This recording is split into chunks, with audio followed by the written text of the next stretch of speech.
欢迎来到哈米吉多顿战区。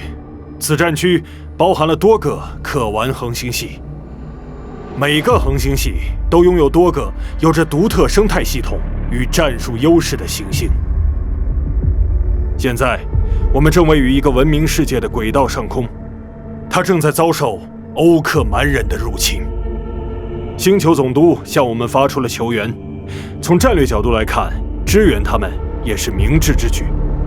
死亡制造者舰队正在向地表投送援军，我们的主舰位于轨道上空，我们可以在登陆前率先发动轨道轰炸，削弱敌军。这或许能帮助我们前线的士兵守住阵地。欧克蛮人正在逼近，一旦这座城市失守，我们将失去整颗星球以及随之而来的所有战略利益。我们当前指挥的是星界军，他们拥有庞大的兵力储备，但在近战中，没人想和欧克蛮人硬碰硬。我们必须以己之长攻彼之短。因此，在战斗侧方，我们将派出一支小型分遣队，去补给列车后面先行埋伏。侦察哨兵机动性很强，视野极广，能为我们提前窥察战场和敌人位置。他们还能根据战术需求配备不同武器，例如自动炮、重型火焰喷射器以及导弹发射器等。我们在这里设伏，等待欧克蛮人经过。一旦时机成熟，便从侧翼突击，打乱敌军阵型。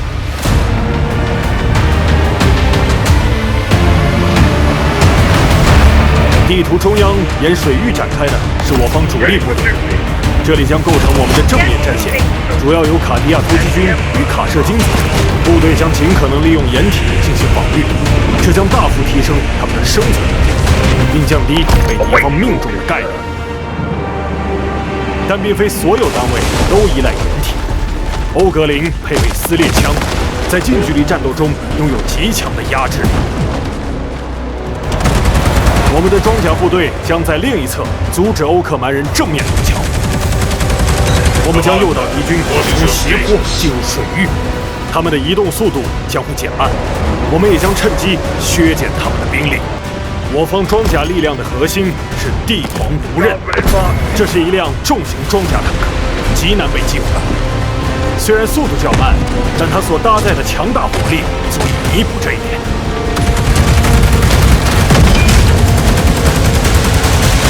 与星界军不同，欧克蛮人几乎不会利用掩体，他们热衷于直接冲向敌军。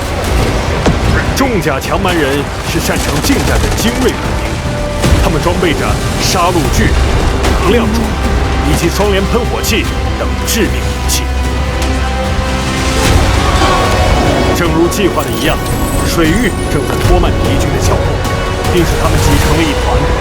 这为我们使用女武神火箭提供了绝佳时机。我们可以调整导弹的攻击角度，对聚集的敌人造成毁灭性打击。风暴小子是突击步兵，利用跳跃背包冲入敌阵。他们能够迅速跨越大片区域，甚至翻越建筑，直接切入战场关键位置，在近战中彻底摧毁敌人。我们的前线就要撑不住了，是时候发动伏击了。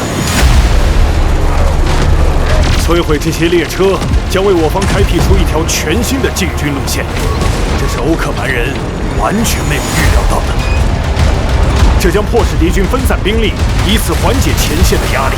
不同地图中都将有大量可摧毁的环境与建筑，他们将不断改变战场形态，以创造新的战术选择。我们的前线被突破了，现在是战术撤退并重新组织防线的时候了。我们可以调遣增援部队进入战场，稳住局势。Assistance incoming. 并非所有人都能活下来，有时候牺牲在所难免。这些士兵已经完成了他们的使命。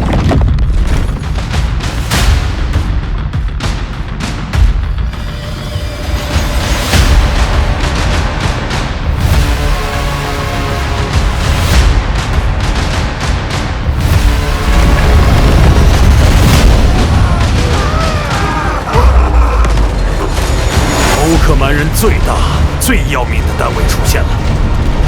践踏狙击是一种超重型战斗机甲，装甲厚重，极为坚固。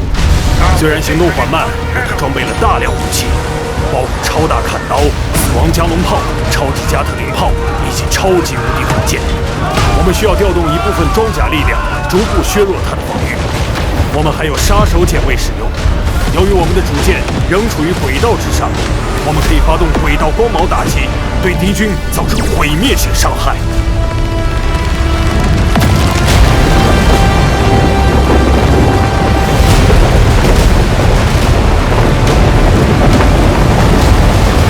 随着践踏狙击被摧毁，欧克蛮人的阵线彻底崩溃，敌人开始溃逃。我们或许赢下了这场战斗，但这颗星球乃至整个恒星系的战争仍在继续。